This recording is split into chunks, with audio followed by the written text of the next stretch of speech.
What should you do if you're someone with osteoporosis or a history of frequent falls?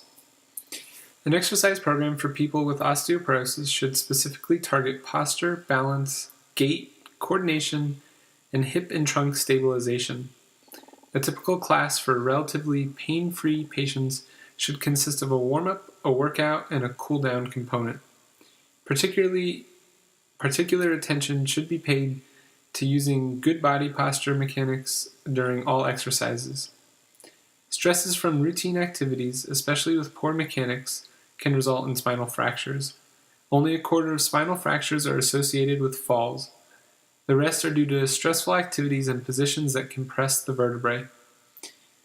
The most effective strategy to reduce falls in a multidimensional intervention that includes balance testing, home safety assessment, and medical screening to determine whether medical factors, medications, or eyesight could be contributing.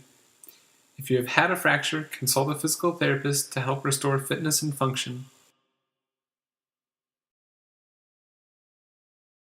What types of exercise help to strengthen bone? High impact and weight bearing are the two major keys. So jumping, step aerobics, stairs, dancing, soccer, tennis, pickleball, gymnastics, anything where you're on your feet and moving. You want weight going through the bones. I think it's also important to remember that you can do high intensity exercises at almost any age. Make sure that your workouts are intense and that they're making you tired and making you feel like you've worked out. If they're too easy, you're not going to get the same benefit out of them.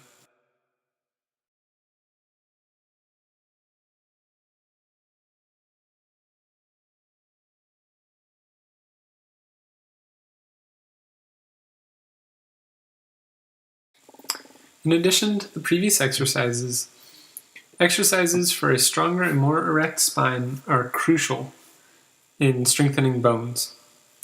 We know that spinal compression can fracture weak bones, often with very minor strain, a cough, or even a sneeze.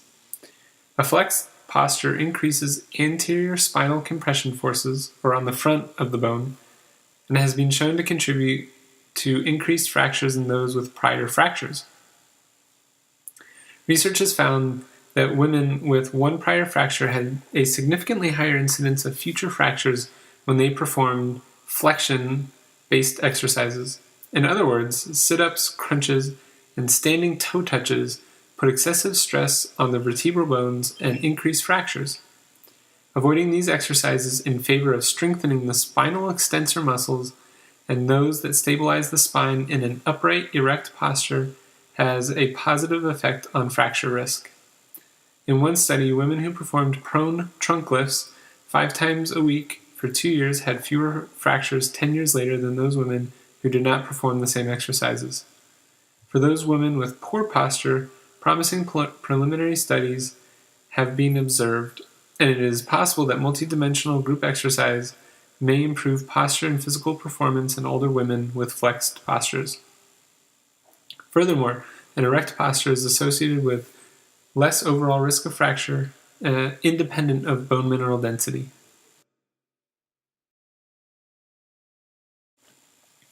Exercise improves balance and reduces the fall risk. Tai Chi, when practiced at a modest intensity, can reduce the risk of multiple falls in older people.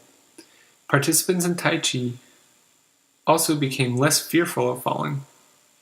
A latency period exists before the benefits of training are seen. Fall rates can be reduced after 12 to 48 weeks of Tai Chi training.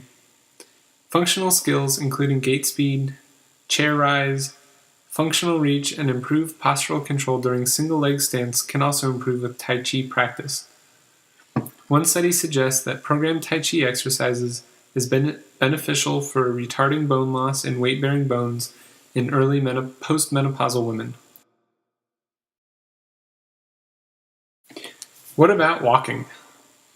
Stair climbing and brisk walking more than 1 mile have a positive association with increased hip and whole body bone mineral density. Walking distance and speed also is associated with safe, independent community mobility. One study found that those who can walk for 6 minutes, a minimum distance of at least 900 feet, are considered capable of safe community living. A distance of 1,600 feet in 6 minutes was optimal. Make sure to spend at least 4 hours up on your feet every day. The risk of hip fracture doubles when weight-bearing time falls below 4 hours.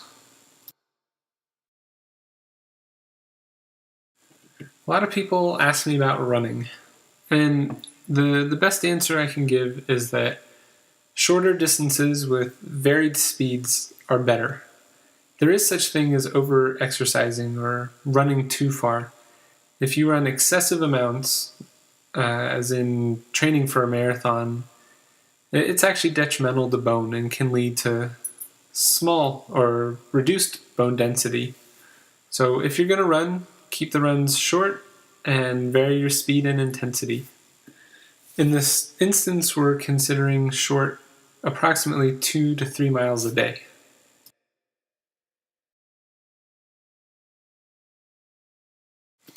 I'd like to throw out one last reminder about posture.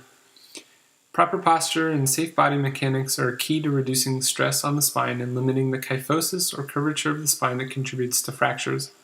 Maintaining a neutral spine position during all daily activity is recommended. Avoid twisting or bending, especially if you have low bone density. Try not to bend or twist during routine activities like putting on shoes and socks, vacuuming, and gardening. What you got away with yesterday may result in a fracture tomorrow. If you have a moment, let's try a few things. So first, stand with your weight balanced equally between your right and left feet and balanced equally between the ball and the heel of each foot. Draw your belly button in towards your spine as you lift your rib cage up and over your pelvis or your hips. Breathe deeply into your lower rib cage. Lift your chest high and drop your shoulders back and down. Spread your chest out wide. Lengthen up through the crown of your head as though your head were suspended by a helium balloon. When you're done with that, let's try getting out of a chair. Get out of the chair and sit down with a hip hinge several times a day. Sit and stand from the front half of the chair. Maintain a neutral position of your spine. Grip the floor with your toes. Lean forward with your hands behind you, hinging or bending at the hips. Ability to rise out of a chair independently is associated with decreased fracture risk.